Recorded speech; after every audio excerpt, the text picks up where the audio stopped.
Welcome to the JD Bunkis podcast.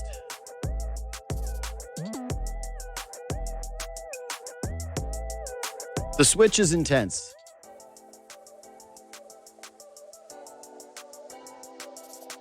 Going from this being essentially a Toronto Blue Jays show for an hour every weekday to now, once again, an everything sports show for 2 hours. So to all the people that hammer me nonstop, when are you going back to 2 hours? I'll never listen. I appreciate it like nothing else. But 10 hours of content a week plus Leafs talk, I'll never understand how some of you are able to absorb that. So I'm going to start off with the podcast being split into 2 hours. We'll see how that goes. If I get a billion complaints, I'll probably switch it back. But I do think that it's better. We'll see. Anyway, it was tough last night to watch the very beginning of that Leafs game. Not just because they played extremely poorly. Like, sure, that had a part of it. But the Blue Jays were a very special team. A potentially once-in-a-generation team, considering they haven't been to the World Series in 32 years. And the amount of sports that I've watched and the amount of teams that have resonated with me, and I think just about everyone else, it's tough to let go of that. It's tough to move off of that and then all of a sudden drop into the Maple Leafs, 12th game of the season, where they didn't skate for 2 periods. It's a recalibration. Got Raptors tonight.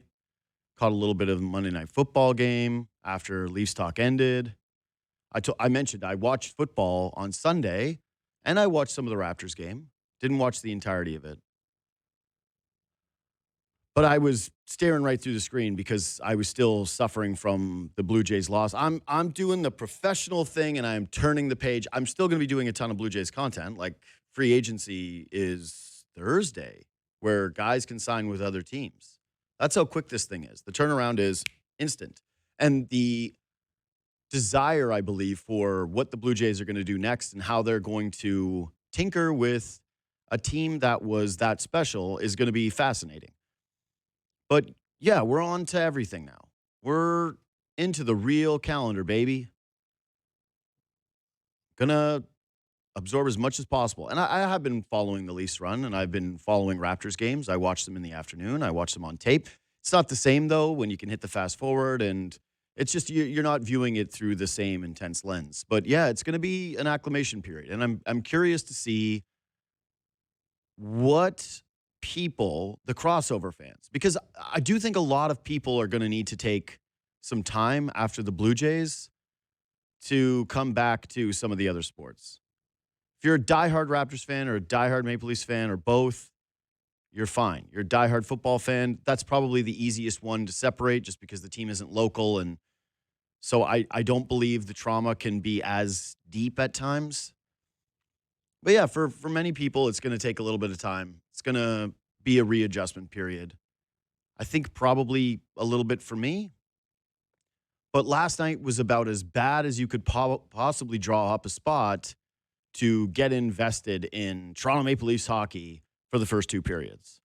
And I'm going to start with what the players and the coach said after that game yesterday, because I think that this is important context for where we're going to go. This is the captain, Austin Matthews. Quote, "I think the focus should be more on the first 2 periods and why we lacked all those different things that got us down in the game in the first place.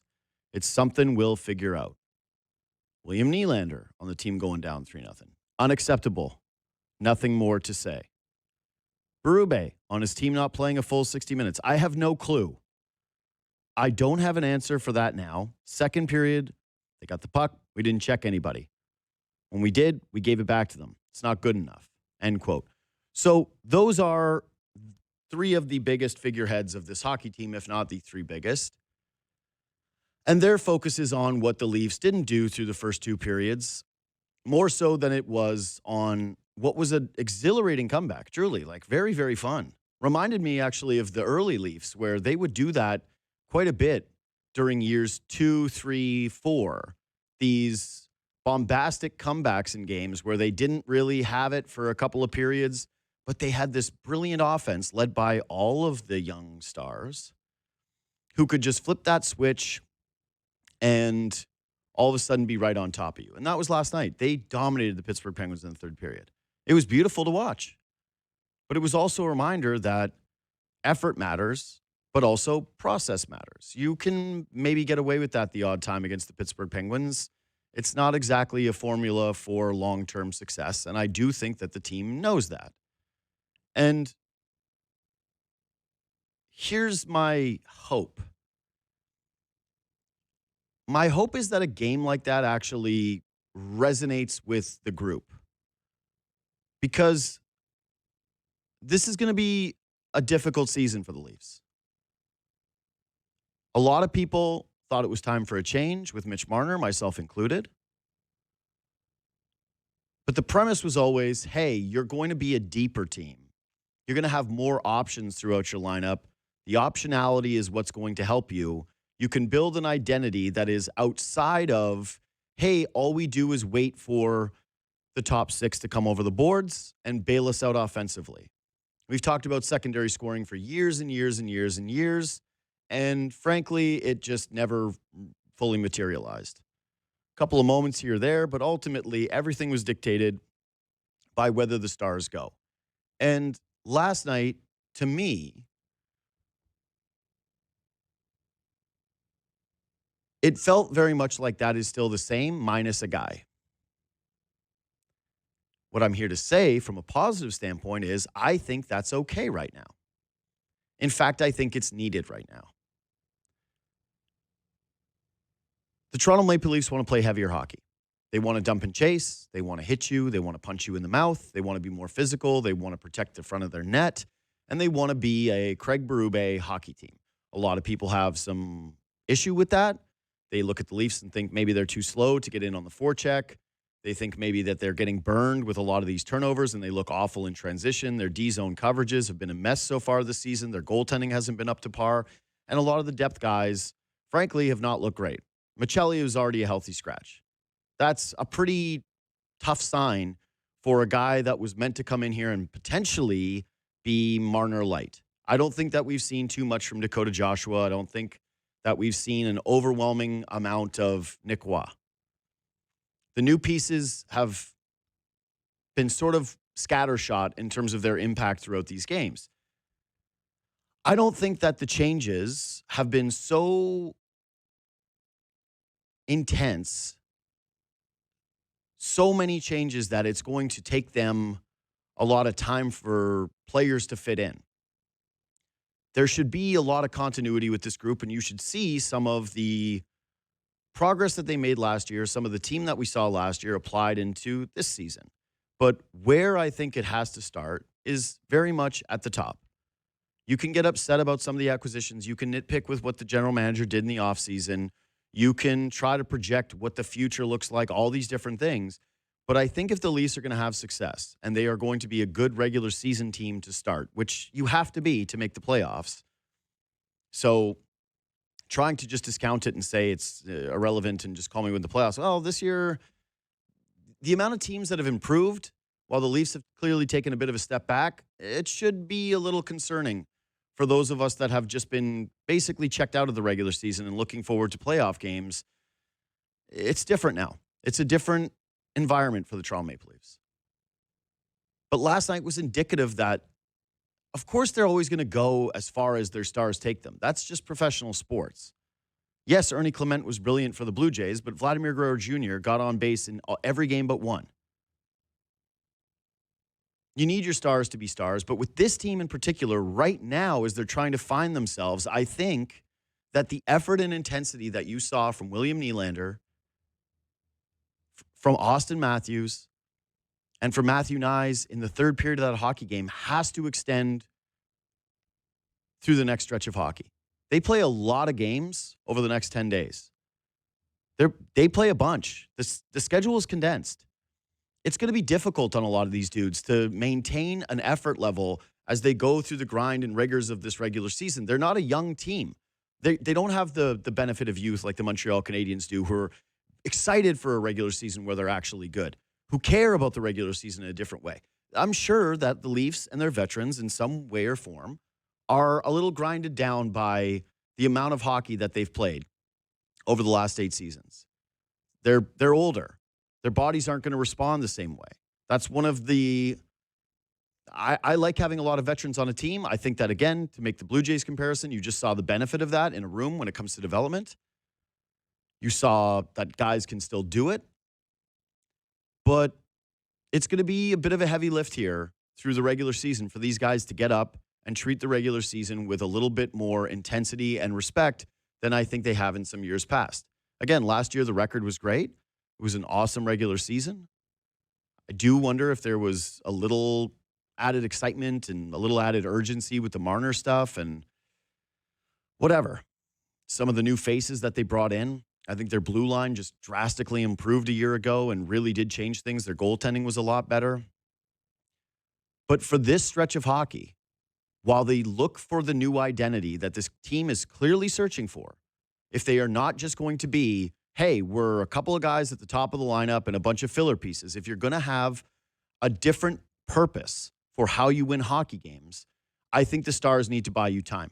That the old identity of Matthews, Nylander, Marner, Tavares, Nyes needs to just be exactly that minus Marner. Those guys have to take over games. The intensity that Matthews played with yesterday, you need to see that with more consistency. The intensity that William Nylander played with yesterday, you need to see that more consistently. Yes, I think my guest pointed out that Nylander now leads the NHL in points per game. He has produced.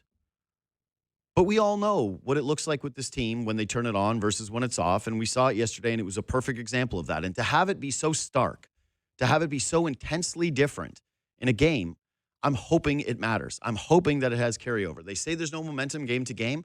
My hope is that when the captain speaks and Nylander speaks and the coach speaks, and they all have the same shared message about how unacceptable the first 2 periods were, that they're recognizing that's on them. If Matthews is playing with that kind of passion, the Leafs are going to go somewhere. If Nylander is engaged in that way through 60 minutes, the Leafs are going to go somewhere. If they play a lot of those 2-period games, hell, they throw one of those periods into a lot of games, they're likely going to lose. So you need your main guys to be the identity still, even as you search for more depth. You need to buy them time to find their footing. James Mirtle is a senior writer at The Athletic, and he joins me now. What's up, Jamesy? How we doing? Hey, JD. How's it going? It's going well. Okay, so I'm starting with this premise, which is what we saw last night was actually, even though it's only, 12 games in the season, or 13 games in the season? I think 13. That last night kind of represented for me a little bit of a turning point moment for this team where they are basically going to have to decide which one of the teams that they are moving forward, the third period team or the team that played through the first 2 periods. Yeah, I mean, I don't think we can answer that right now what this team is. I think that second period was probably one of the worst periods that we've seen the Leafs play in probably this entire era, I would say. Yeah, it was bad. And most of us were ready to have them buried and gone after the way that they played. So then you see what they do in the third period, and it's like a completely different team. And you wonder where that's been, not just in the first 2 periods against Pittsburgh, but the whole season. Mm-hmm. Is that what they are? Or is what they are what they were in the first 40 minutes of the game? You know, and you can see how frustrated Craig Berube is. He knows that he doesn't want to be behind the bench for a team playing like that. But maybe part of it's what you're talking about. Maybe that there is an urgency for this team. Maybe the veterans, you come off the high and the low of losing in Game 7 of the second round and watching Florida go on and win, and then all of a sudden you're back to the first month of the regular season, then maybe it just feels like it doesn't matter all that much. But you look at how bunched up the Eastern Conference is right now, and it feels like we could get down to the last month of the season and every single game is going to matter. See, that's where I'm at with it, is there's clearly more parity in the league now.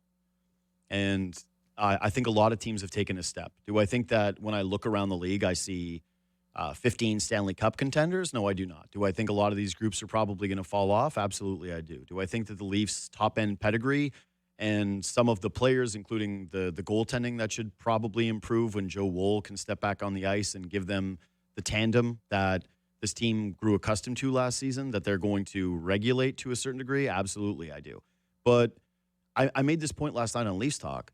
They've had too many nights already this season where that intensity and that fire hasn't been there, and they've just kind of gotten by and they've squeaked out some of these wins. There hasn't been really a defining moment where I think they put it together the way that they did in that third period last night. And I'm wondering if that is going to serve as a reminder to them of, hey, maybe we do need to play with this urgency, because that's your worst period, as you just said, in the second, and it's your best period in the third. I don't expect that you are going to play as poorly as you did in the second for a while. God, I hope not. I also don't expect that you're going to be as dominant as you were in the third period.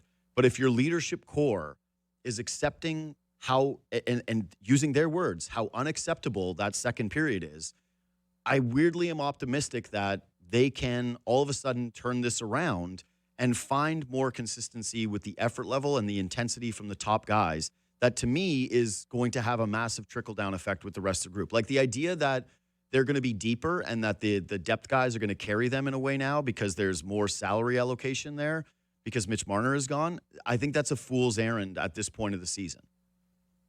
Well, because we've kind of seen it play out, and you just don't, Yeah. you're not seeing it, right? You're not seeing a lot of offense from Michelli or Waugh. There's no savior coming there. So I think the good news, if we're in positive corner right now, is this team can score. I think they're fifth in the league in goals per game. They're producing offense. And I mean, obviously, a lot of it's coming at the top of the lineup, but that's a pretty potent top of the lineup, even without Marner. You know, if you have Matthews scoring 45 and Nylander scoring 45 and Tavares scoring 35 or 40 and Nye scoring 30, that's 2 goals a game right there with 4 players. And you only need 3.2 goals a game to be a top scoring team in the league. So the Leafs are close to that. So there's one positive. The other positive, they're second last in save percentage in the league right now. That's not going to continue. They're going to get more saves. You know, they should shuttle out Caden Primo. He should make another start. Joseph Woll is going to be back. Solars is going to play better. You know, it's not all doom and gloom, but the thing that I struggle with is it's hard to see how this team gets out of the mushy middle to where, like right now, I think they look like they're probably a wild card team in the Eastern Conference. And I think what's happened is that what it's going to take to win the division of the Atlantic is much lower than last year, but what it takes to get in probably isn't any lower than last year. So it's going to be just this bunching up where you're going to have 7 or 8 teams that are going to finish in the same band of 7 or 8 points in the league. And are the Leafs going to be in that group, and where are they going to be? And maybe they look at it and it's like, doesn't matter. I mean, there have been teams that have won the Stanley Cup that have been an 8th seed. Look at where Florida finished last year. They were behind us. They beat us. Maybe it doesn't matter. But it's a dangerous game to play right now when you're playing as poorly as you are and you're giving up points to a lot of weak teams. Yeah, but it weirdly felt so big that they came back last night, because there probably would have been a greater referendum on who they are today. 100%. And yeah. even just looking at the standings, you're right. It's all bunched up, but you would have seen them and they would have been 500 or maybe a point over 500 because of an overtime loss, and said, man, maybe they are one of the worst teams. Maybe they are awful. Like if they would have put together a third that looked like the second and showed still no urgency, I think it would have been way more panic button than it is based on the way that they played to close the hockey game. But to your point about, hey, how they get out of the mushy middle, you're right about the top end talent. That is very clearly there, and it is translated to, what did you say, top 5 in goals per game? Yeah. So you're doing that right now without really a ton from your secondary players, and you're doing that right now without a ton of really consistent offensive opportunities. Like, I don't think that they've really, clearly they're establishing that they want to be a dump and chase team, that they want to be more of a cycle team. They're not speedy enough to just burn you off the rush every single night. It's going to take some time to, I think, let that coalesce with the group. And I think there's real question marks as to how effective that's going to be and whether the coach is going to have to make some adjustments in terms of what they do strategically. But you need some guys to drastically, I think, overproduce from what the expectation is. And that brings us to the Nick Robertson of it all, which is this guy has now put together a really good stretch of hockey, created the game-winning goal last night, is getting more of a chance up the lineup right now. Yes, being moved around, but still getting chances to play up the lineup and be with top tier talent. Looks like he's playing with confidence. Looks like he's getting to the net a little bit more. Are you buying what we're seeing from Nick Robinson right now? Well, I think in the absence of any other options, I think you continue to just run about in the top six and hope Mhm. that you keep getting what you've been getting, and he's young enough and really hasn't had much opportunity with good players up the lineup that maybe there's a chance that you're gonna get more from him than you previously expected. I mean, and if you do, it's found money because the talk around him all off season, training camp, and so far this year, they've been looking to move him and Mhm. that he's ready to go.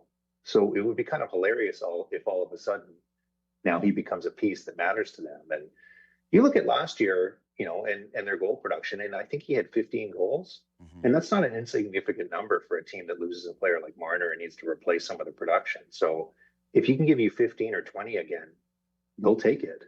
And it's not like he's been a big defensive liability. I think that that's quietly one area where he's gotten a lot better than his first couple of seasons in the league. He's sort of figured out how to not make the big mistakes that are going to end up in your net as frequently.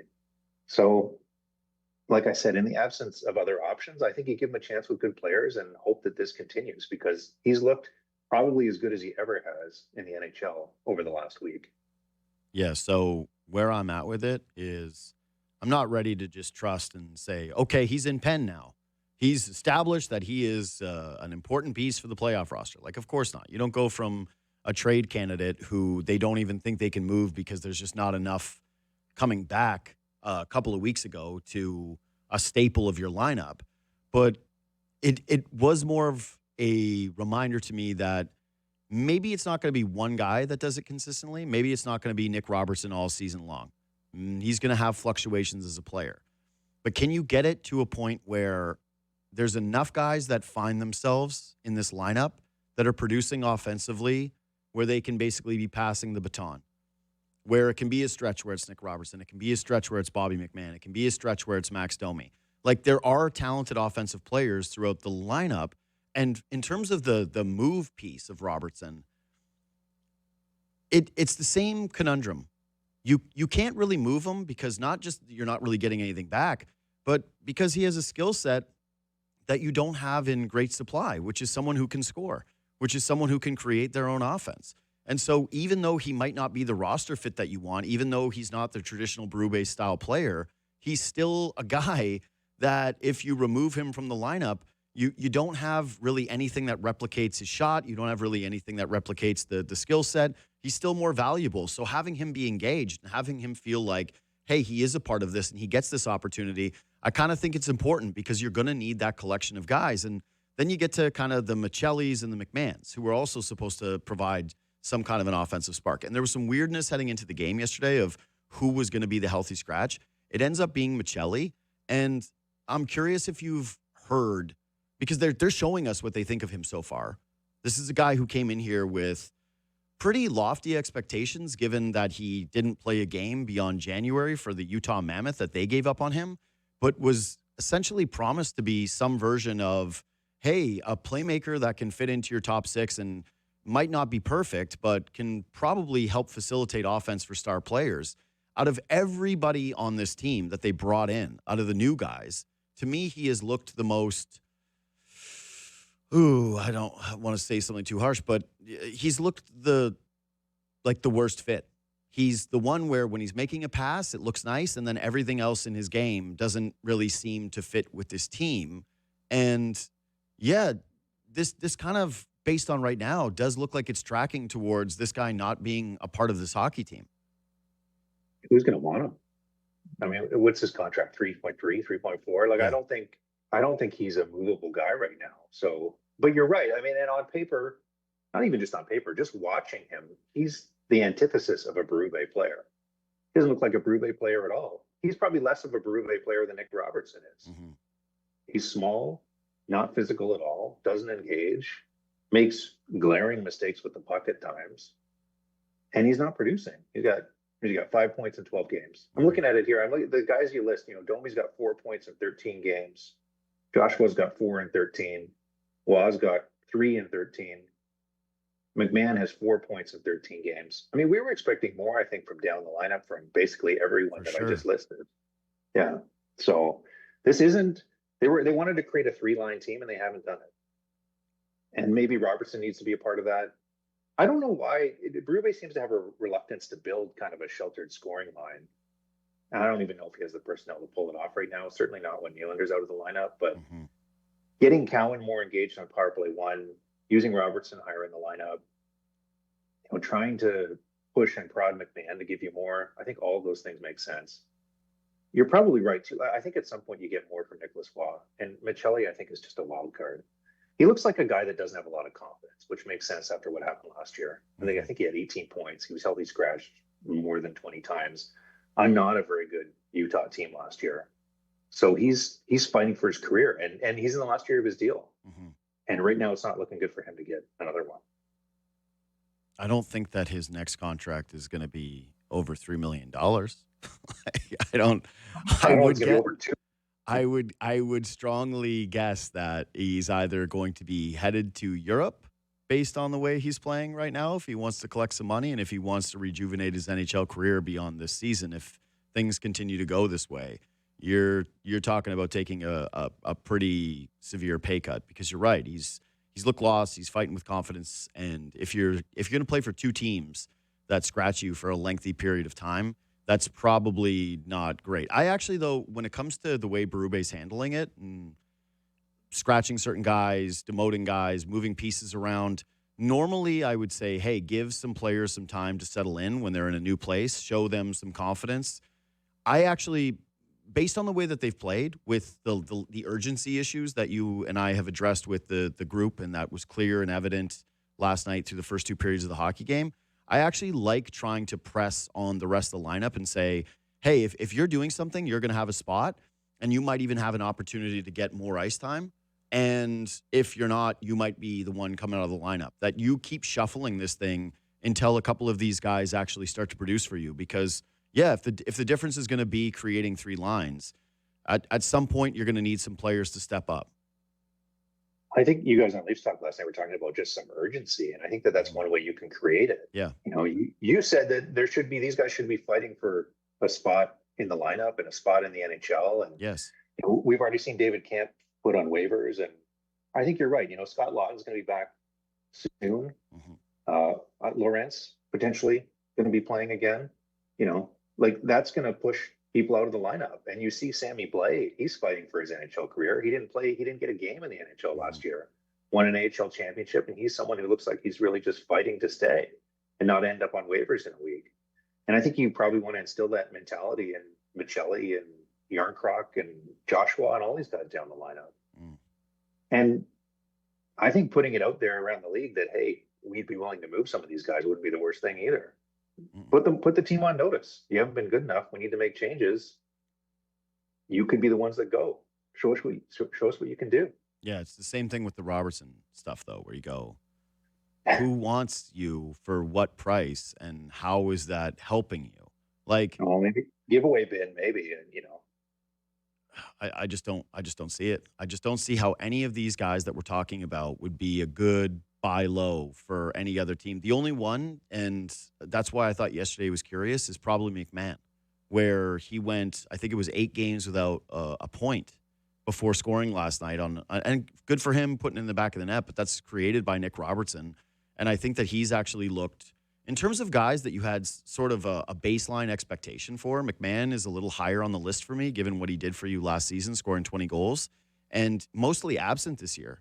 Mostly just a complete ghost who's doing the same thing that I mentioned with Michelli, where it's one thing that you notice in games, and that's him on the rush with the puck on his stick when he's breaking down the wing. Everything else with McMahon so far has been lacking. And if you're talking about, hey, who you would end up flipping at some point and who someone might actually be interested in, I would probably say that one feels the most likely given the salary and the past production. I got some interesting things on that, is that he's played with good players most of the season. He's played a lot of minutes. He's played more than 15 minutes a game. Yep. He's had opportunity that a lot of other guys haven't. And the other thing with McMahon is you got to make a decision, because his contract's coming up. He's going to want to get paid. He had 20 goals last year. He's probably going to get something that will seem outrageous. I mean, look at the contracts that players are signing that have scored 20 goals in the league over the last month or two. Mm-hmm. So the Leafs have to decide, is he a piece of your team that you want to be paying $3+ million? And if the answer is no, then it might make sense. What you're talking about is move him for something else that's a better fit. Right now, the fit looks pretty difficult. It's been a really rough start for him. Like, he's a guy that really struggles with confidence, really struggles with, I mean, he was in the ECHL at one point. sure. He had a meteoric rise to where he was last year. It was unexpected. And, he's he's a nice guy, a cerebral guy. I think maybe overthinks some of this a little bit as opposed to just going out there and doing it. And, he just needs to get back confident again. And I think at times Berube can have a really short trigger for moving guys around the lineup. And I think for some guys, it's hard to play in that situation. Yeah, well, what I would say is I don't know if it's chicken or egg with Craig Berube and the quick trigger on moving guys around. Because you watch a couple of periods the way that you do last night, you watch some of the play that these depth players have had this season, and it's kind of hard to blame the coach for not just saying, hey, you know what, we're gonna trust you in this spot. We're not gonna move guys around, and we're not gonna insert different guys into the lineup. Like, who could possibly blame Berube based on the way that he's acting right now? Okay, so two more things. One, where they actually haven't been overly urgent, is the power play. They gave it a pretty long runway before giving it a shakeup, and I'm a little confused as to why this was the move to remove Matthew Nyes and to put in Easton Cowan.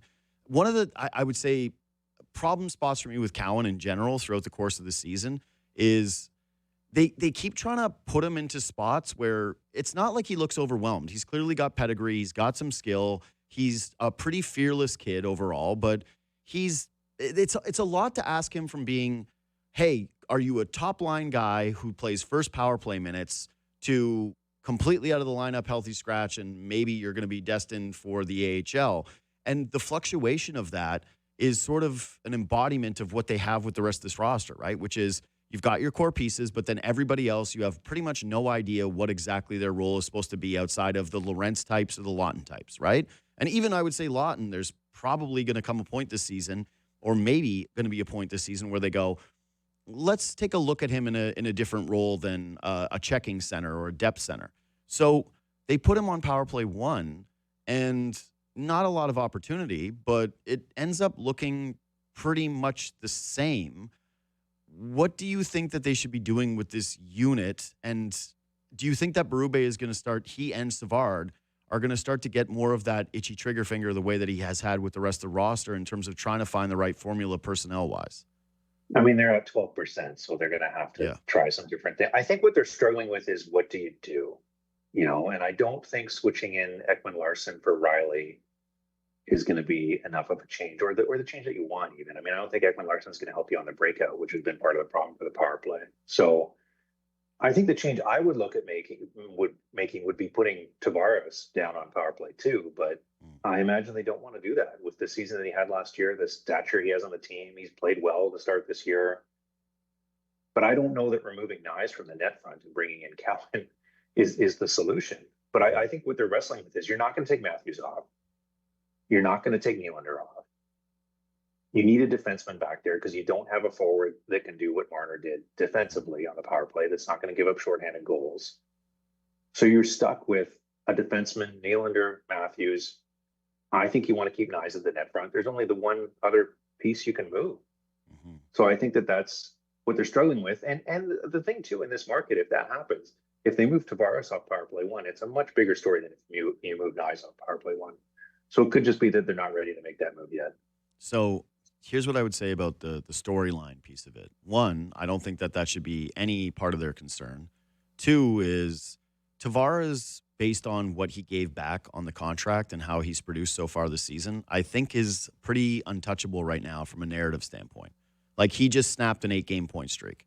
He's been phenomenal so far this year, and he's making essentially no money, and everybody in the fan base appreciates the deal that he took. If he was to step back even for, like, this is a guy who's already sacrificed the captaincy. He sacrificed the money in free agency.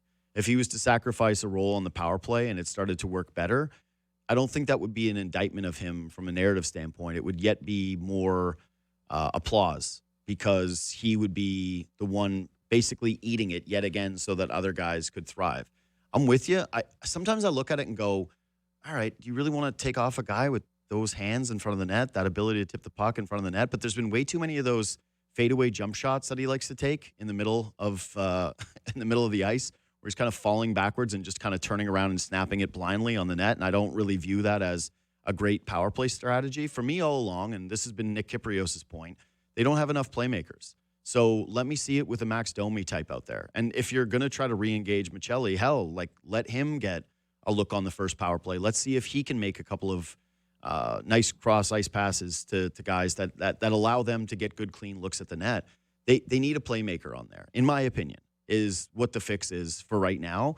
They need some kind of a just jolt, and maybe even some of it is going to be keeping your power play together, but just being way quicker in terms of going to your second unit, sort of the way that they did last night, where it's like, yep, okay, that wasn't working.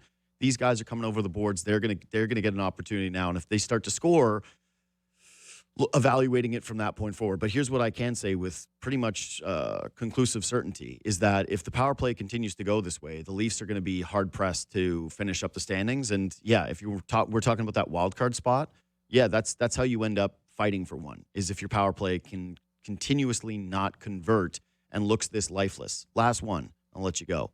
The Chris Tanev stuff kind of got buried with the Blue Jays, and to me, a little bit just in terms of how serious it seems, as someone who watches a lot of sports, a guy to be at that stage of his career, to take two injuries like that and have them be so close together. I mean, no one's going to start to jump the gun, and I'm guessing like the reporting can't even be done in terms of how seriously the Leafs are taking this or how serious his camp is feeling about this. But do you have any read on it? Because, yeah, from the outside perspective, just piecing those two things together, I would guess that there's a lot of reason to be concerned here. 100%. Yeah. Having them in quick succession. I've done a lot of writing about concussions, and having them in quick succession like that is just, especially for a player of his age. I mean, he's going to be 36 in December. So it reminds me a lot, unfortunately, of what happened with Jake Muzzin, where that's why I texted McKee last night. He had 2-3 of those kinds of injuries in quick succession. And, I think for him, it's just like, it's not worth it for my family and my long-term health to continue to try and do this and potentially suffer something that's going to affect me for a long time. And that's what you worry about with Tanev, is that he's had a ton of miles on his body. He takes more hits than anybody in the league. He had a fantastic season last year. I remember when he left Vancouver and people were like, well, it's fine. We won't miss him. He's going to run into injuries anyway. And then he was fantastic in Calgary. And the fact that he's still playing at the level that he was last year. I mean, there was talk of him last year about being part of Team Canada because he was so good. Mm-hmm. He's one of the best defensive defensemen in the league.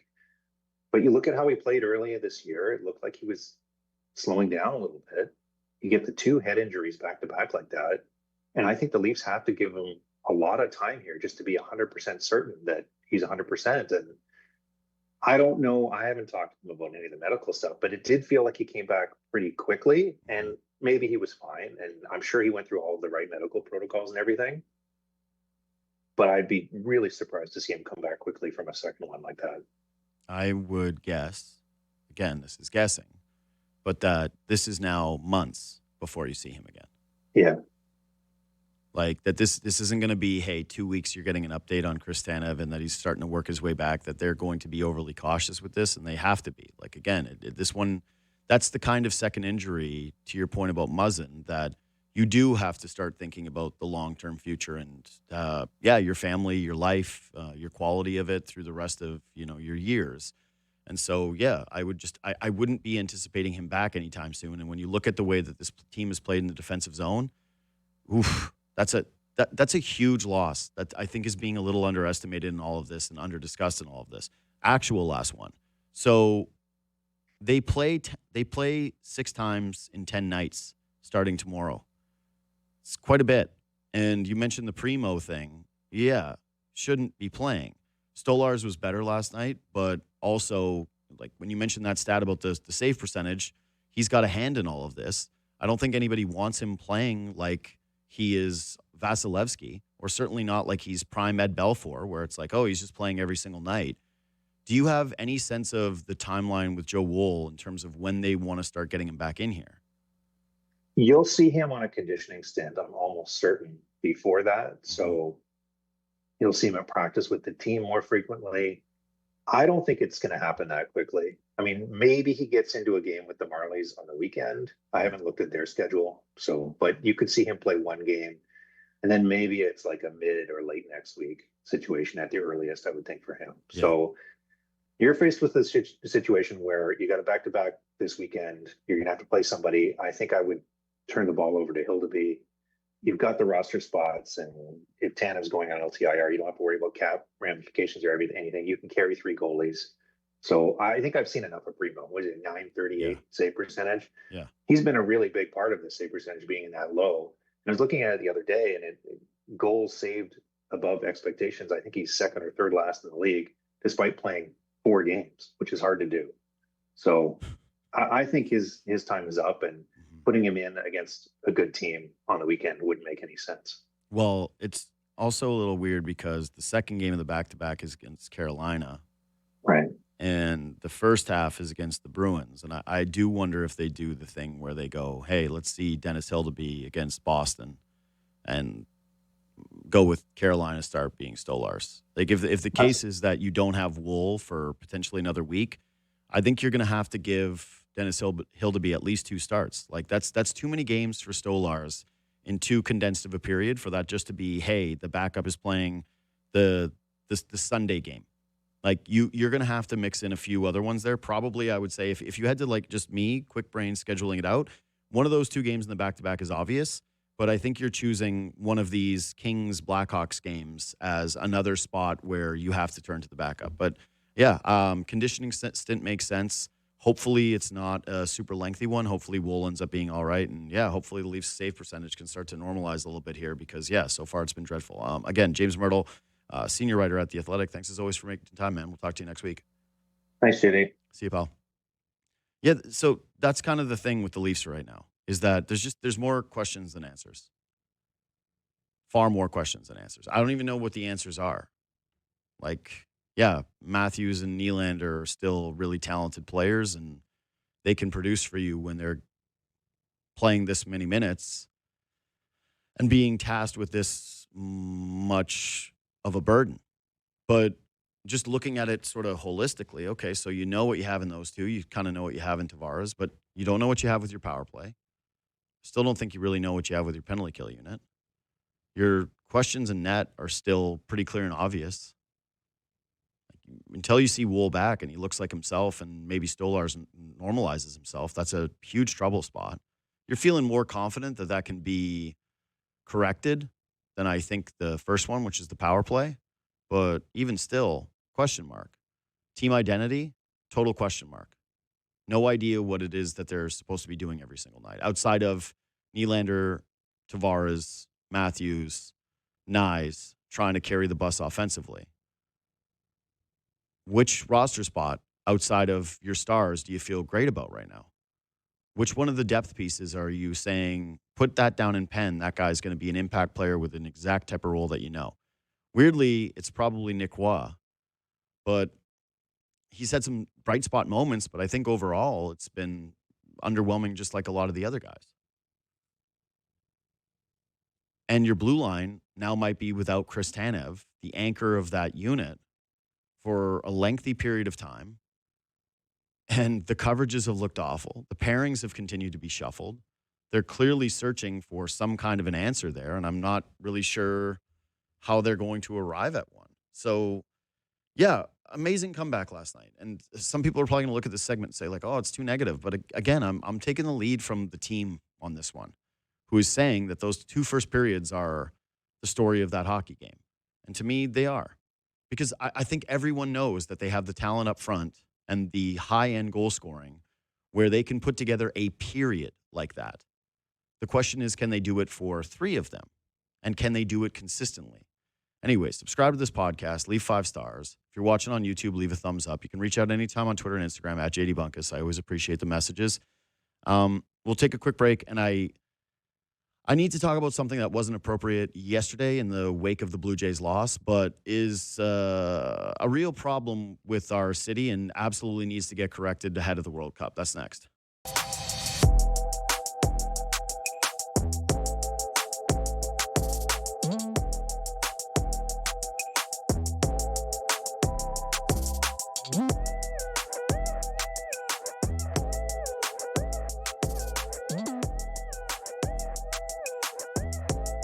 We know the game is running late, but transit won't wait. That's what you got from the city of Toronto and their official Twitter account while you were watching the Blue Jays in Game 7. A stadium with over 40,000 people in it, completely packed bars, which, by the way, also was hosting a watch party at Scotiabank Arena. Over 20,000 there as well. And Metrolinx, the TTC, the city of Toronto could not get on the same page to ensure that riders got a safe and efficient ride home after watching a baseball game that captivated to the country to a point where I think that Brandon put it in the doc, but it was something like, over 40% of Canadians ended up watching at least some. 45% of Canadians. 45% of Canadians watched at least a piece of the Blue Jays Game 7. So what do you think that number was in terms of Toronto and the GTA? It is a cataclysmic failure by the city of Toronto, Metrolinx, and the TTC to allow that to happen. The videos that you saw of people having straight up meltdowns as they were told that they weren't going to be able to get on a train to get home after that Game 7 was deeply embarrassing for our city. Like, truly. There are safety issues involved with that. There is just human decency issues involved with that. There is just competency issues involved with that. And listen, I don't want to be the person that tries to tell people how to do their jobs. I'm sure that there are some difficult logistical issues to make sure that something like that is accomplished. But you got to be kidding me. You absolutely have got to be kidding me. Trying to get out of the city after that Game 7 was an actual disgrace. Every single person that I spoke with was telling me about what a hellscape it was. And one of the reasons why I've always defended, even before the renovations, the Rogers Center, is the location. The location is incredible. You don't have to drive in. You're supposed to be able to take transit. I think we in North America, especially when you go travel to other places, you start to go, oh, maybe transit should be a little bit better. Maybe in a city that's this congested, we should care a little bit more about how we get around and hopefully build transit systems that actually make sense for a population this size. That's a debacle. That is brutal to put people through that. And yeah, the nature of the loss obviously impacts things, but the idea that you could be getting out of the stadium in time to even get one of those trains is nuts. It's insane that you do that. You should be encouraging ridership as much as possible in a moment like that. And you should be trying to show off how impressive you are as an organization to be able to shuttle that many people out of there. You couldn't get on a subway for hours after that game. I heard of people, the way that they were packed in, that people had to stand in the bathroom when it comes to trying to get out on a GO train. Packed in, with many people getting left behind. We have the World Cup coming to this city, and there's been most of the conversations I've had with people that are surrounding the event are pretty nervous about our city's ability and capacity to host this event. And it's supposed to be a moment where you get seen on the international stage. And frankly, like, that was enough. Like, it's the World Series. That's international enough for me. That should be embarrassing enough for me. But if you can't get it sorted for the World Cup, this city is going to be an absolute nightmare.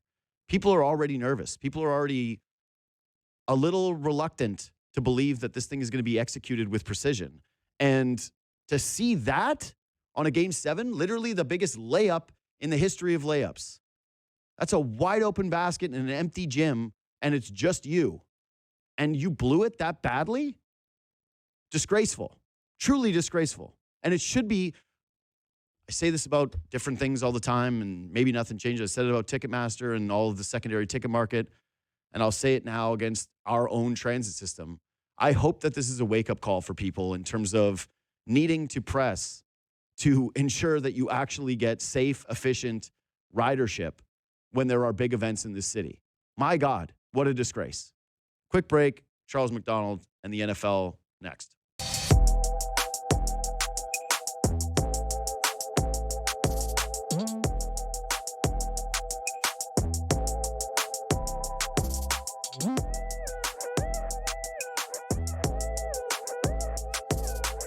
Again, another byproduct of the Toronto Blue Jays run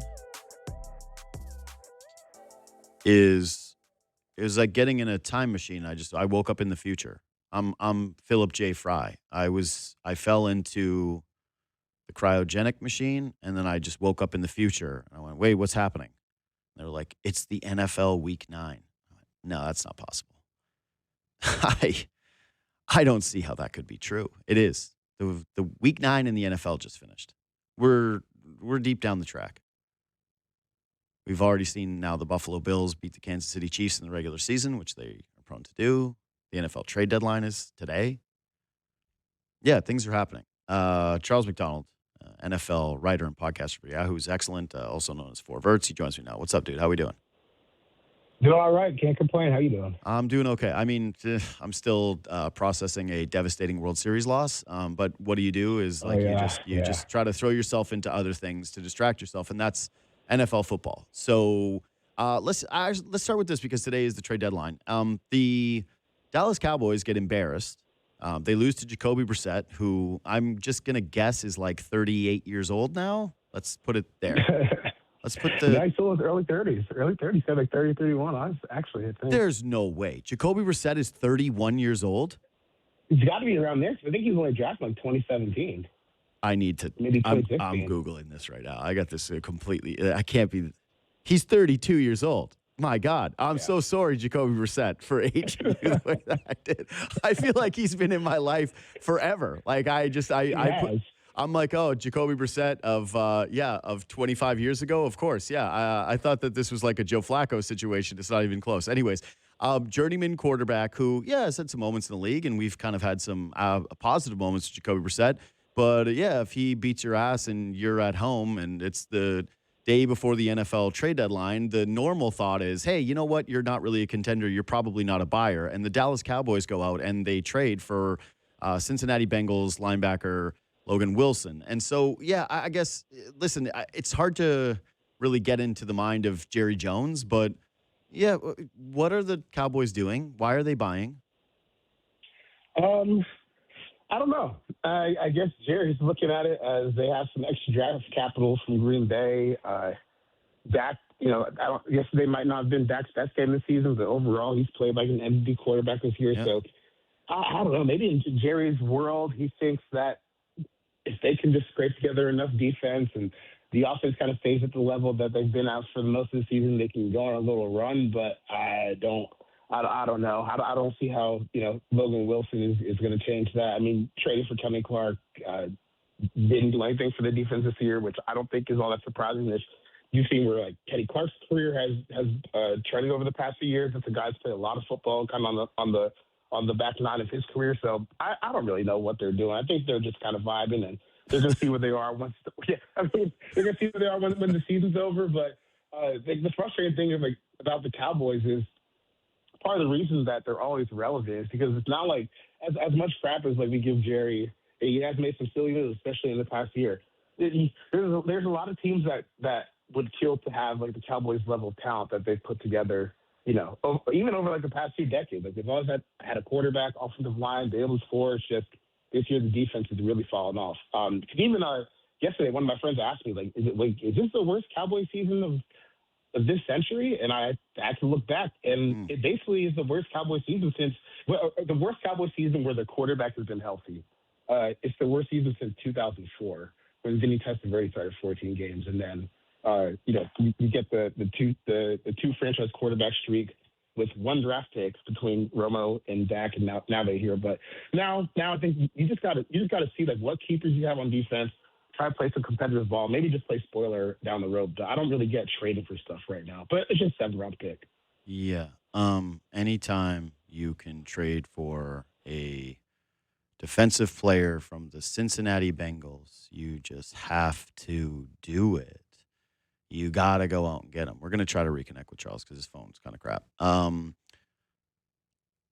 I just think Dallas is one of those teams where if you're a fan, how could you not feel more lost? And, it's really not the acquisition price. It's just, I guess, more the mentality. Like you're not paying much to get this player. That's fine. I get it. You're going, oh, JD, what's a sixth or a seventh? I don't even know if it's a sixth or a seventh. I saw sixth, and then I think I heard Charles say seventh. That's not the issue. The issue is it's really good when your team knows who they are and where they're at. And Dallas just keeps seemingly trying to fool themselves into thinking that there's something that they're not. And so being a group that is trading Micah Parsons at the beginning of the offseason and acquiring draft capital and then having a season where they're really struggling to all of a sudden being like, hey, we actually don't know what it is that we are. We're trading for someone. That's sort of what it is for me. Again, it's not the draft capital. It's the idea that your ownership group and also your general manager, the same guy, they don't really know what they are as a team. And that makes you really unsettled as a fan. Anyways, Charles is back. I also think that there's an interesting thing with the Bengals here because they're probably going to be a little lost in this. This is one of the worst defenses that you'll ever see. They're horrific. Yeah. Basically, the easiest thing you can do to make money right now is whoever they're playing against is like, okay, cool. How many overs can we put down on prop betting? And it's like, you're going to hit it. It's like Kyle Monangai, like, who cares? What did they set his line at? Like 76. He finishes with like 121. You're like, woo, free money. Like, come on down. Free money against the Bengals. They remove a piece from that unit. And the difficult thing that I see moving forward here is like, okay, Logan Wilson, again, this is not like a world beater player. This is not like a foundational piece that you just can't get rid of. But you're moving him for basically nothing, and you're weakening a defense during an era where you're supposed to be kind of contending for titles. You have an offense that on paper, when the quarterback is healthy, is supposed to be there. And I don't view this as like a big enough reset for them where you're acquiring enough back that it feels like you're making a meaningful pivot. And so the question off this, Charles, is just how can the Bengals load the personnel with the defense in order to actually capitalize on what I think is a shrinking, if not already closed window? They need to get better scouts, get better draft process because the Bengals defense has been so bad that people forgot that they actually this is them trying to build a defense. Because sometimes I've seen people say, why aren't the Bengals investing more in defense? They have invested a ton into that defense, and the fact that you don't feel it is why it's so bad. Like, if you just go through their depth chart right now, it's littered with top 100 picks from the past few years. They got multiple first-round picks on the defensive line, second-round picks on the at the linebacker. They got multiple first-round picks in the defensive backfield, and they just think, they just pick all the wrong players every single time. So I think, trying to hone in on that process and figure out, like, what are we missing here? Where we're picking Miles Murphy and Shamar Stewart, and both of them are kind of DOAs. Got a second-round pick on the defensive tackle, Chris Jenkins, who can't get on the field. Spent a first-round pick on Dax Hill, the cornerback from Michigan a few years ago. Haven't heard his name really since he was drafted. They've got more second-round picks in that defensive backfield. It's like, they really have tried, but unfortunately, they've been on like an all-time bad, like, outlier streak of missing on draft picks. So maybe next year will be the year. Maybe they just need to just buckle down and just pay some free agents to come over and quit the draft guessing game and get some vets who are already established. But I don't really know if it matters that they trade Logan Wilson or not. You could put Ray Lewis on that field, and that defense is still going to be the worst in the league. I mean, the fact that you couldn't tackle Loveland on that last play. Well, like, what was that? That was crazy, and it wasn't even the craziest spin move that you've ever seen. Like, there was room to get him down, and they just let him go, and that's kind of what their whole seasons look like. Yeah, I think it's a nightmare because what you're facing now is the worst of two worlds, where you have Joe Burrow, who keeps getting hurt and is probably feeling the urgency in his career.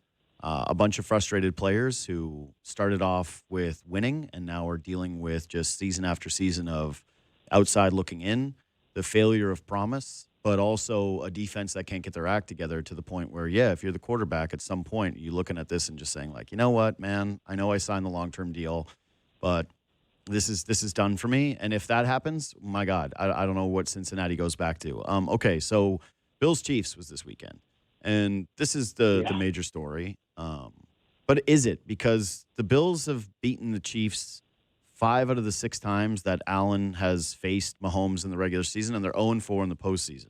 So for you, what are you taking away from this, if anything? I don't, I don't know, because the Chiefs' game plan in that game was just so off from what we've seen from them in a while. I mean, that was I think that was like the highest air yards per attempt that Patrick Mahomes has had in any game. It was his first game under 50% completion percentage. And you know, I was talking to a friend yesterday, because I was like, man, this game doesn't make sense. Like the way that they piece it together, it really doesn't make sense. He was like, you know, you ever seen like the meme of like Elon Musk smoking weed on the Joe Rogan show? Like, you're about to say a conspiracy theory. He was like, Yeah. I think that they were hiding what game plan they want to use in the postseason, because they know they're going to see them there. You know, like, you're not going to see Mahomes chuck the ball 15 yards down the field at time in the postseason. Haven't seen him do that before. I think that that's kind of silly, because it's not like the Chiefs are in a position to blow a game right now. Like, they're 5-4, third place in the AFC West. So, you know, losing that game really does kind of hurt you if you're going to try to go on another run. But still, it was such a weird game plan. I don't know if they felt like they were playing catch up, or they felt like they wanted to prove that they could just go get kill shots on Buffalo's defense, like other teams have this season. But not really their best game. And I thought Buffalo's defense, for how bad they've been really since like the middle of last year, that was probably about as good as they could have played. That Chiefs offense, given like the personnel they had available, plus where the Chiefs offense had been. So, you know, another encouraging sign for Buffalo. I know people are going to say, you know, this game doesn't mean anything because it's the regular season and the Chiefs always beat the Bills in the postseason. But hey, the Chiefs really could have used that win as the Broncos to the 7-2, and they're still kind of trying to claw their way back to the top of the division. So I think there's a couple things that matter to me from this one. And yeah, like I'm actually with you on the conspiracy theory thing. Like, when I was watching the game, I had a few moments where I felt the same way, where I was like, are these guys just playing possum? Like, are they valuing this as, hey, you know what, we'd rather keep things in the holster than unveil everything now and try to get this win? And then, yeah, you do look at their record, but probably the internal confidence they have to get to the postseason, but also just be playing anywhere and say, all right, maybe. Like, I don't think that argument is completely without merit. Just in terms of like pedal to the metal, treating this like it's the most important game on planet Earth, I do think it's more important for the Bills. There were two things in this game. One is that like the Bills are designed to try to beat the Chiefs. Like, it's always like, hey, pass rush, pass rush, pass rush. And I know that they ended up beating Baltimore in that incredible comeback. But like, you watch them against teams with amazing rushing attacks, and they feel really vulnerable up front. They feel a little too small. They don't feel like they have that same impact in the front seven.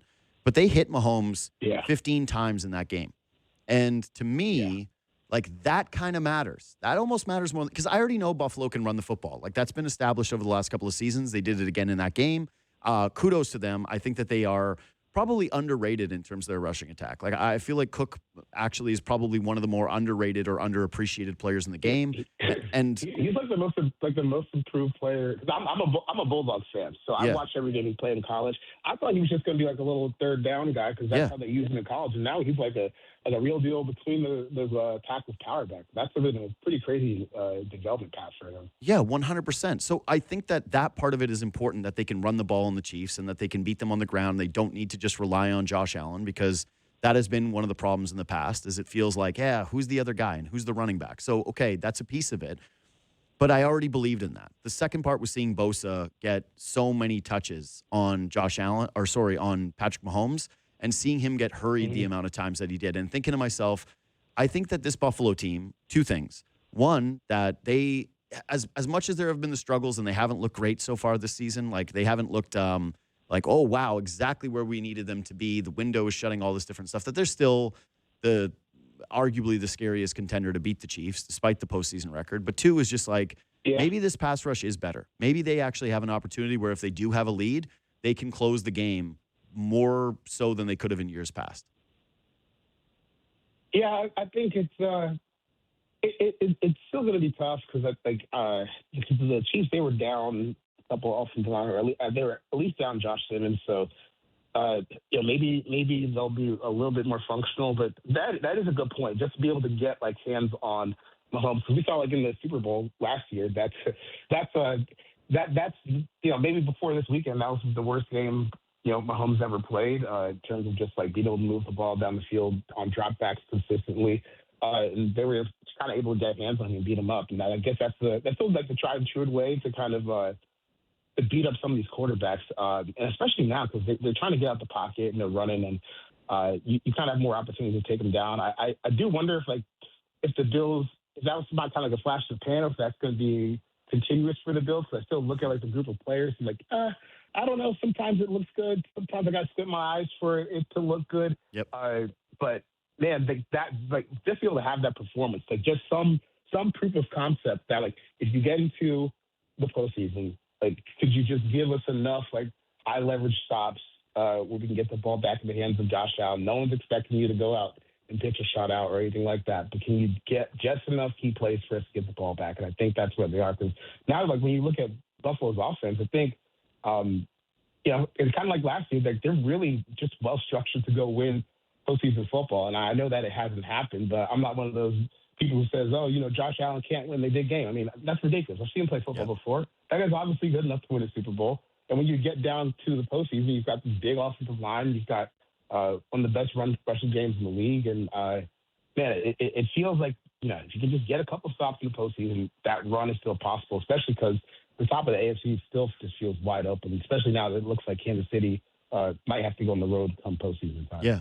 No, I think that's really well said. Again, Charles McDonald, you can find his work on Yahoo. Thanks for making time, man. Always appreciate it. Yeah, appreciate it. Talk to you guys soon. Take care, man. So just a couple quick things off that.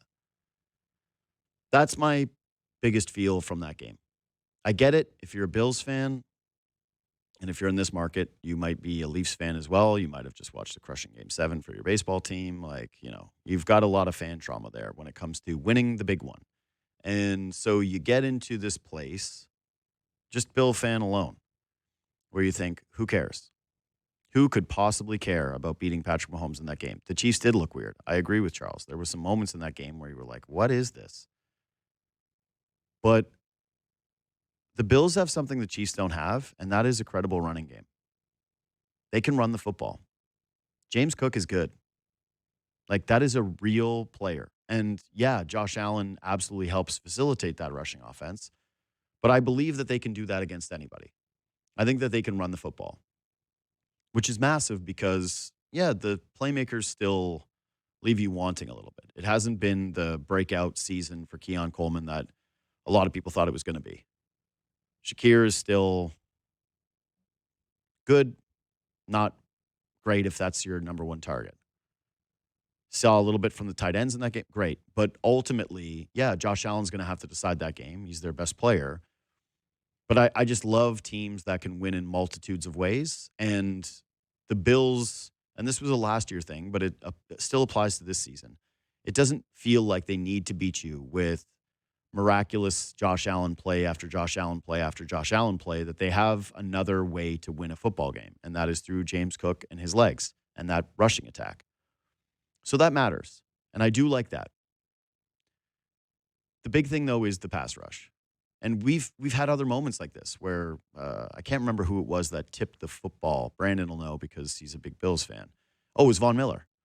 Von Miller has that game where they beat the Chiefs. He gets, I think it was a sack and a tip ball on the final drive of the game. And we were saying the same thing, like maybe they finally got a guy. So there's clearly a bit of a parallel there when you're taking Von Miller, another veteran pass rusher, to Bosa, another veteran pass rusher who's had some injury problems. You don't know if he's going to be there at that point of the season, what it ends up looking like, but that's the formula for the Bills. You got to win on the ground. Got to be able to keep the ball out of Mahomes' hands. Got to convert on touchdown drives, like scoring drives that don't end up in field goals. And then get to Mahomes and hit him enough that he starts to feel it. Yeah, their offensive line maybe gets better. Maybe it doesn't. Maybe they suffer a different injury. Like the offensive line didn't look very good when it was playing the Philadelphia Eagles last year. And then lastly, it's that, to me, I'm not ready to just be fully back in on the Ravens. Sorry, the defense has been terrible this year. Truly, truly awful. So until that corrects itself, I'm not going to sit here and say that they are the number one threat to the Kansas City Chiefs. I don't know what it's going to look like for them. Like, again, Lamar already suffered an injury this season. The record isn't very good. Do I think they'll be in the playoffs? Do I think they'll find a way? For sure. Are the Steelers a little scrappier than we thought and more likely to win that division now? I would say yes. The Bills, to me, still represent the best chance of a Chiefs upset. Go across the AFC. That's who it is. The Jags are frauds. That record is completely fake. I don't think the Steelers are all that different from the Steelers teams in the past, which is that they'll finish with a decent record, and then they're going to be one of the most likely teams to get into the postseason and have the game essentially be over by halftime. The Colts, I was on the Colts early. I can't wait to talk to Brady Quinn, hopefully after they win this weekend, and tell him I told you so. There was a path there. But I think if we're being serious, it's still difficult to see Daniel Jones take a team to the Super Bowl. To see that Colts team rip through everybody and have the offense show up consistently over the course of multiple playoff games. It's just where I'm at with it. I don't think Denver is very good. I think they're pretty fraudulent as well. It really does feel like, yeah, okay, there's a bunch of decent teams in the AFC, but the Bills still showed you in that game where they belong in the NFL, and that is at the very top with the Chiefs and the best chance to beat them, and probably shuttling towards a postseason matchup with them where they get the opportunity to change that record of 0-4 to 1-4. And that the window is still very much alive. We have tickets to give away today. AC/DC tickets, which also makes me feel sad about the Blue Jays because they do the great thunderstruck thing during the games when opposing pitchers make a change or opposing managers make a pitching change. And they try to keep you pumped up, and they hit the thunderstruck, and it works. They do the lightning bolts in the stadium. It feels awesome. I miss that. But yeah, AC/DC is bringing their Power Up Tour to Rogers Stadium on September 16th, 2026. Yeah, of course. We've got your chance to be there. We're giving away 3 pairs of tickets to the show to this legendary night of rock and roll. So just text the code word Power Up. That's code words. Power Up to 590 for your chance to win. Tickets go on sale to the general public on Friday at 10 a.m. on Ticketmaster. This contest is Ontario only. Standard message and data rates may apply. All right, we're going to take a quick break. We're going to come back, and we're finally going to get to the 2-hour version of the show, which includes what we missed. We're back. All right, 2-hour show, we're back. Which means we now return to extended what we missed. Before I do that, though, I just want to quickly rapid fire through a couple of my NFL takeaways from the weekend. Because I did sit with it, all right? And Charles's phone line wasn't great, so I wasn't going to keep doing it with him. So it's about, like, what do you change your opinion on, if anything? And that's why I don't really have the Colts in there. It's a bad loss. I thought that you were kind of waiting on a Daniel Jones game for everyone to go and say, see, that's the real Daniel Jones. And I guess if your opinion was, are they a Super Bowl contender, then maybe it shifts a little bit. But that's just not where I'm at with it. Like, I don't think that they are. I think that they are a playoff team that could be a scary out because they have Jonathan Taylor, a really smart head coach, and a quarterback who's competent, and a defense that I think has been a little better than expected. But ultimately, like, the ceiling doesn't change for me with either the Colts or the Steelers from that game because, like I said, I think I know who the Steelers are. I don't see Aaron Rodgers hoisting a Lombardi trophy this season. I think that they are just one of the easier outs. Their defense performed better. Like, it was a good performance from their defense. I think they're capable of that on a given week because they have the talent. But so far through 9 weeks of the NFL season, I just don't think that they're anywhere near consistent enough with that unit for me to say, okay, well, it's an identity piece now that could carry them against the Kansas City Chiefs or the Buffalo Bills and win multiple rounds in the playoffs. And for the Colts, it's just the same thing is true. They're going to be a fun team. They're going to be able to score on you. They could absolutely beat you in a one-off, but I just don't see the championship ceiling of multiple weeks, so nothing really changes for me. One team where it did change is the Packers, because now this is twice where they've had eggs like this. And right after we were doing like the coronation of Jordan Love for the performance that he had against the Steelers and the way that he just completed every single pass and drove them up and down the field. And they got punched in the mouth early, but he responded and looked phenomenal. I can no longer ignore Browns and Carolina Panthers and the way that he looked in those football games. He had a pass in that game against Carolina that is as bad of a pass as you could ever see. Running around outside the pocket, fading to his left, and then just kind of like whipping it into the end zone to a Panthers defensive back who's the only guy there who gets his hands on the football. And it's the classic, that's why you're a DB, because he drops it. But this is a team that I was like super high on coming into the season in terms of where they were at. And they add Micah Parsons, and I go, ooh, boy. That running game and what we've seen from Jordan Love in the postseason, and now you add Micah Parsons to help protect leads, and again, a coach that I believe in, a home field advantage that I believe in, a division that took a step back with J.J. McCarthy and the brain drain that happened with the Detroit Lions. I'm just not supposed to – I'm just not sure how I'm supposed to trust that team and say, like, hey, you know what? The Green Bay Packers, they're right there. They're as good as anybody else. They could win the Super Bowl. I can't trust Jordan Love.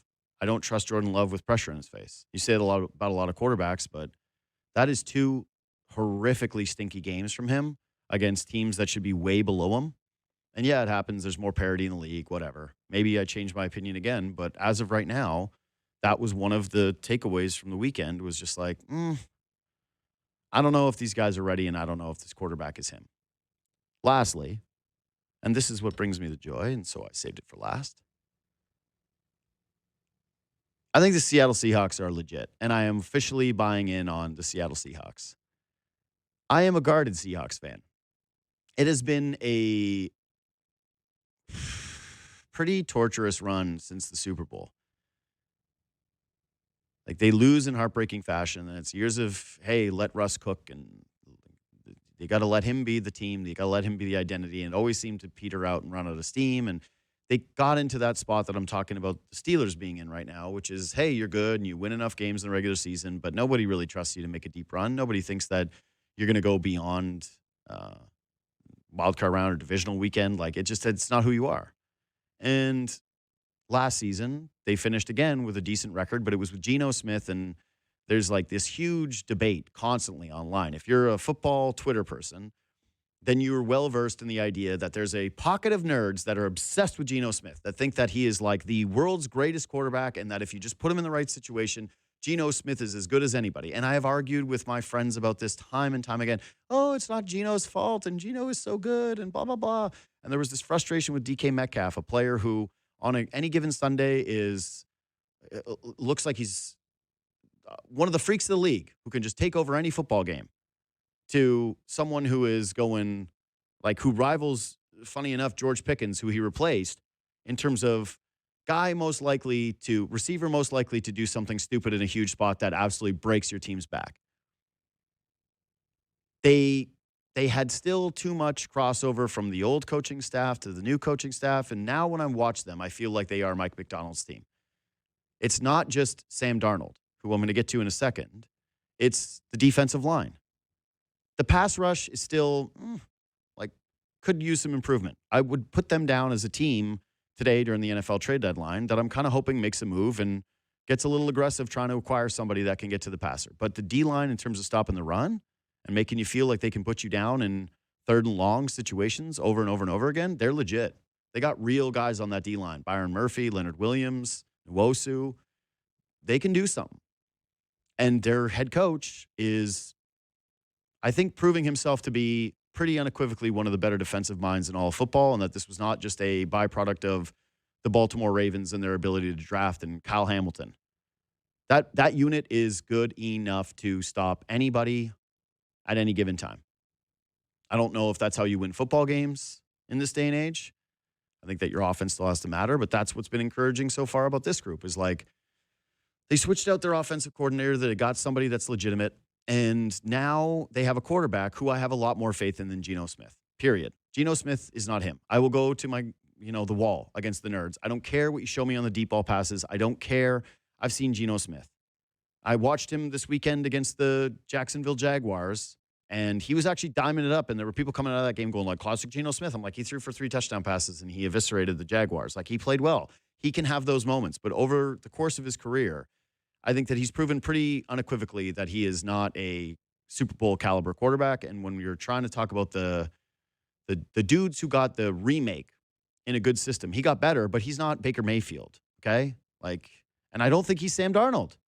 Sam Darnold, though, is super interesting from this standpoint. The accuracy is insane. He looks great right now. Jackson Smith and Jigba, how good is he? Is he the best receiver in the NFL? It must be asked. Go look at the route running compilation. You might say I'm a homer. All you Justin Jefferson fans, you're like, oh, you Jamar Chase says, CeeDee Lamb, you have a big cry over this. He's playing as well as anybody in the NFL right now, like at any position. That's how good he's been. He's breaking ankles all over the place. He's catching every route in the route tree. He's got it. He is making me fall in love with football in a way that I wasn't sure I could love football players anymore. Like, I am a JSN guy right now. So that's a part of it. They got the 2-headed running back thing. The offensive line is better, but it still could be improved. But if you just look at the NFC right now and you throw them in the mix of all the teams, and that's what the important context is. Do I think that they're a perfect football team? No. But and did they beat a Washington team that might be terrible? And was that line I thought easiest line of the entire week? The Seahawks were like -160, and I went, poof, no. Sorry, Jaden Daniels. That's way too much respect for what you did last year and way too little thought into what you're actually seeing with these two teams this season. That was an easy one. That was a layup line. And yes, I did make money off it. Early payout too. Bang. Just immediately. The only thing is that Sam Darnold has had the season with the Vikings where he did look great, and then the postseason came, the last couple of weeks of the season, pressure got in his face, and he did the I'm seeing ghost thing, and he completely melted down. Impossible to ignore that. It's impossible. And so you watch them and you say, like, they look as good as anybody for the reasons that I just outlined. Like, again, put down the NFC teams right now that you think are unquestionably better than them. I wish the Jeopardy music was playing here. It's like they're gonna test themselves against the Rams. The Eagles, like, are you as confident in the Eagles this season as you were a year ago? No. Like, if A.J. Brown gets traded today, are you going to be blown away? No. They're a little bipolar. Who else? Vikings? No way. Not with J.J. McCarthy. Not this season. Bears? Better. Winning? No. Tier below Seahawks for sure. Lions? They're in that class. But again, you saw it yesterday. They haven't gotten it done. They still do have Jared Goff. I don't see that being all that different than having Sam Darnold, if I'm being quite frank. And we'll see if they're able to get over the hump. I really like the Buccaneers. I really love Baker Mayfield, but do I think that they're like heads? They played the Seahawks. They eked out a win, and it was in large part due to how bad Seattle's defense played. Probably going to be their worst performance this season. So, like, I view the pocket as like Rams. I had them there before the season started. Bucks. I had them there before the season started. Eagles. I had them there before the season started. Seattle's the team from the outside that I didn't have, and I would jump them over the Packers right now. So if you're telling me who are the 4 pillars of the NFC, that's who I would have. Yeah, the Packers could do something. Yes, I could absolutely see them putting it together and going on a run. I could see the Niners finding a way to do something because they're like a Kyle Shanahan. You don't feel like they're ever completely dead, whatever. They're kind of on the outside fringe, the outside tier of all of this. But as of right now, I know I root for the team. That's why I don't ever talk about them. This is unquestionably the longest I've ever gone talking about the Seahawks. So anybody who's pissed off about it, shove it. Shut up. Shut up. I never talk about my football team, and this is my show. And I'm just telling you that the results so far matter through 9 weeks, and they have clearly made a difference. And if you don't think that they're in that tier, then at the very, very, very, very, very, very least, they're in the fringe contenders in the NFC. Anyways, it's time for what we missed, and that includes our producer, Brandon Brown, who is a Bills fan. And so I'm going to start with this. Did you care that they beat the Chiefs? I mean, I definitely cared. Yeah. But in terms of how do I feel going forward, I still think you got to see them beat the Chiefs in the playoffs to believe that they can do it. Sure. So you have fun, and the people that are there, they get to celebrate a win, and you get to play shout, and you get to have a good time, and everybody enjoys, hey, the weather's getting colder. You feel like it's kind of turning in your favor. But what did you, because again, you're a diehard. You're like a true blue Bills fan who's like through it. Like probably, yeah, in terms of the conversations we've had, the sport or the team that I would almost say that you care about the most. What did you think about my assessment of this? I mean, I think it's very fair. I think the Bills have a ton of positives to look forward to going forward.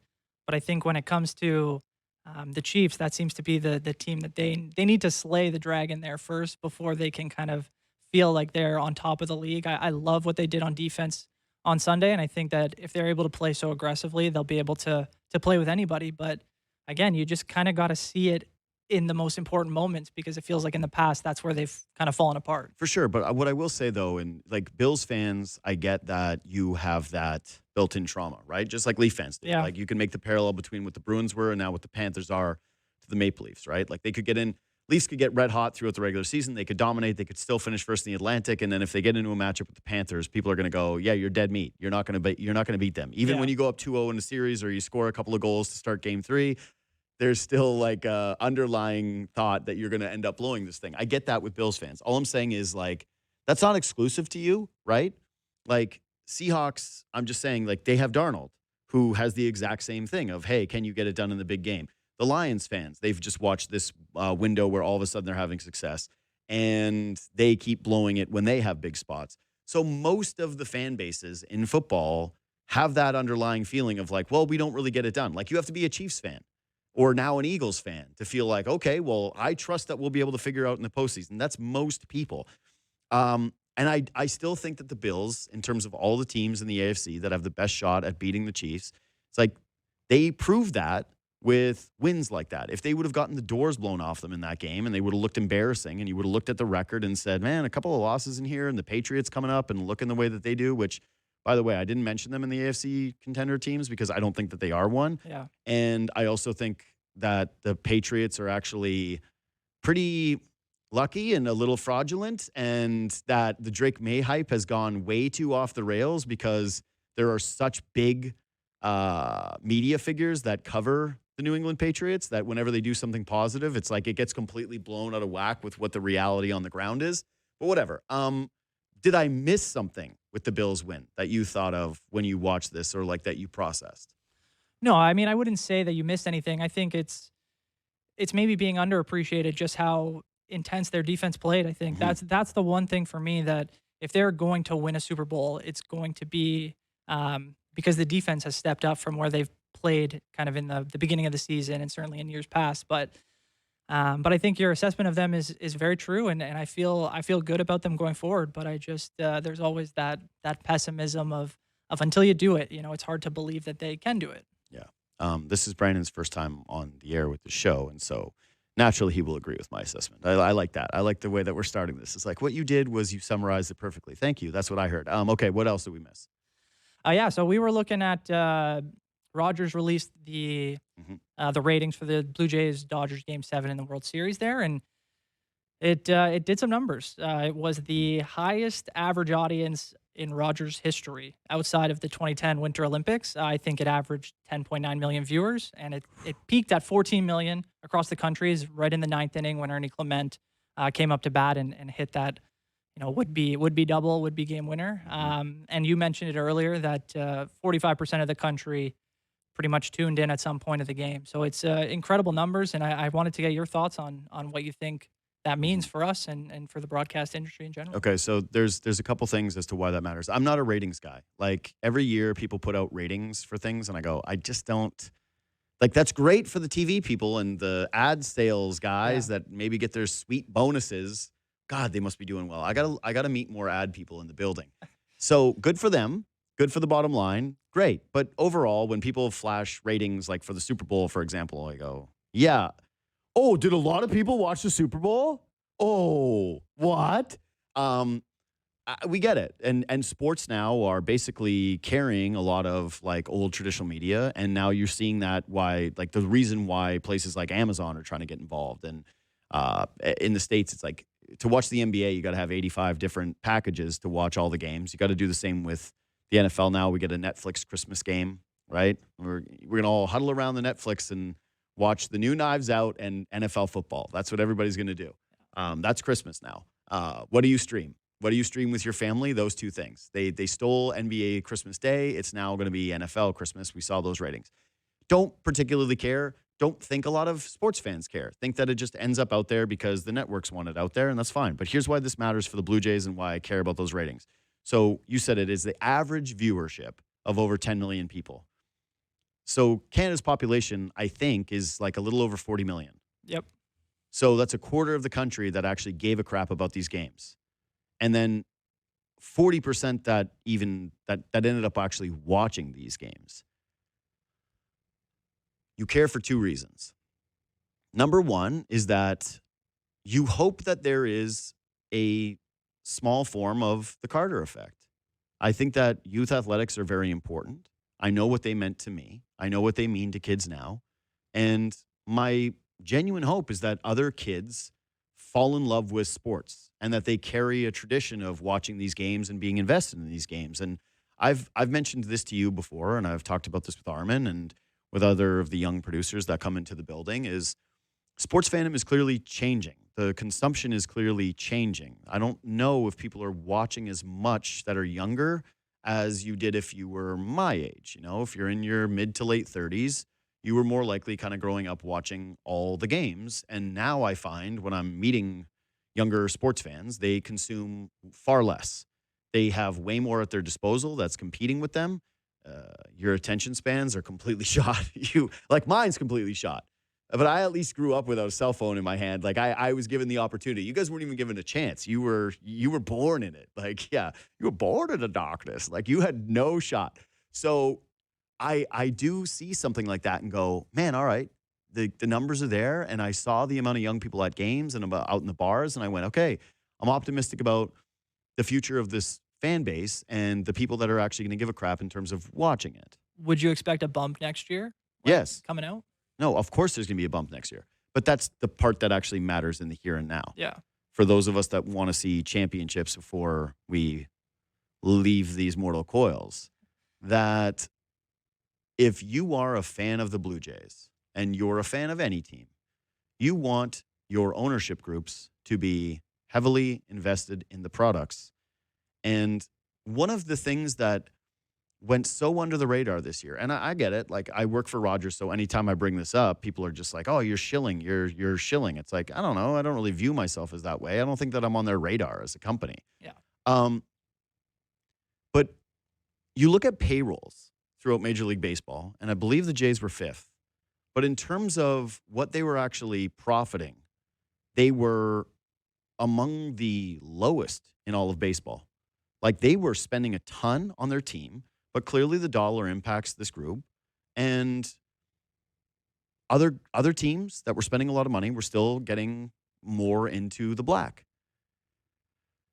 This run would have lined some pockets. They would have made some good money off of this run. And they would have seen not just the passion and exuberance that the fan base has in terms of wanting to win and wanting to continue that, but also seeing some of the net profit and seeing some of those numbers is only further encouraging to spend money in free agency. So you have this magical run. I saw Morosi had a clip on the morning show. I think it was on with Ben and with Brent, saying that Toronto's going to have an easier time getting free agents now than ever based on the clubhouse vibe and the run that they just had and the proof of concept of Vladimir Guerrero Jr., the emergence of Trey Savage, all of these different actual baseball reasons that you would think like, okay, cool. And the experience of the players, right? Like, how many of these guys came out, their wives' Instagram posts were all just, what an amazing organization, first class all the way. And this has been happening for quite some time, by the way. Like this is a known thing in baseball circles that the Blue Jays are a first-rate, world-class organization when it comes to treating families, especially those that are not from the country, which is most of their players, in terms of making them feel like this is a second home.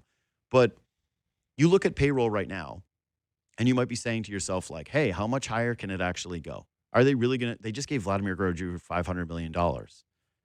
Like, they've got some money coming off the books. They'll have to replace that. But is there an opportunity for it to go up even more? And with all the consternation that's happening around salary caps and whether or not that's going to come to baseball, again, my hope is that it does not. But you're looking at a season next year where it could be the last time that we don't have a salary cap in baseball. It's at least on the table. So if you want to repeat as champions, yes, the players need to do their American League champions. Sorry. So close. If you want them to repeat that, if you want them to be back in the World Series, if you want to try to get revenge against the Dodgers or whoever represents the National League, you have to be hoping that when you see stories like Imanaga opts out, I'm not, and this is not like who I necessarily want. I'm just going off the top of my head of like Suarez opts out. There's major names that have decided, like Alex Bregman has opted out. Again, not saying baseball fit wise. I'm just saying that there are going to be a bunch of big free agents that are going to hit the pool this season. And Toronto is a team that still needs to spend, that still has areas where they need to improve. You don't feel as though they are going to be working around the fringes or going and looking at this and saying, man, we spent a lot of money last year. We didn't make as much as some of the other teams around baseball. We've got Bo Bichette coming up for a contract extension. We already gave you Vladdy. Maybe now we're not going to give you Bo. When you have this many people invested in a baseball team, there's more eyeballs and there's more pressure on ownership to actually spend and on front offices to be competent. And so that's the part of the ratings that matters to me. Like, yes, I want to see kids fall in love with baseball. I love hearing stories that my friends have told me about their kids wanting to stay up and actually watch this team and actually being invested and not immediately wanting to go to the tablet or, like real, true, genuine passion. That stuff means a lot to me. I think that's pretty clear over the course of this show's history that I think that the best thing about sports is the connections that it helps make, not just amongst your friends, but helps cross generational divides, that you can have something in common with a grandparent and be looking at it through the same lens. That's cool. That's a really cool thing that sports provides for people. But in this context, I just have a really hard time believing that they wouldn't be looking at it and going, look how many people are willing to spend money on the Blue Jays. Look how many people are being willing to watch the Blue Jays. Look at the love that the country has right now for the Blue Jays.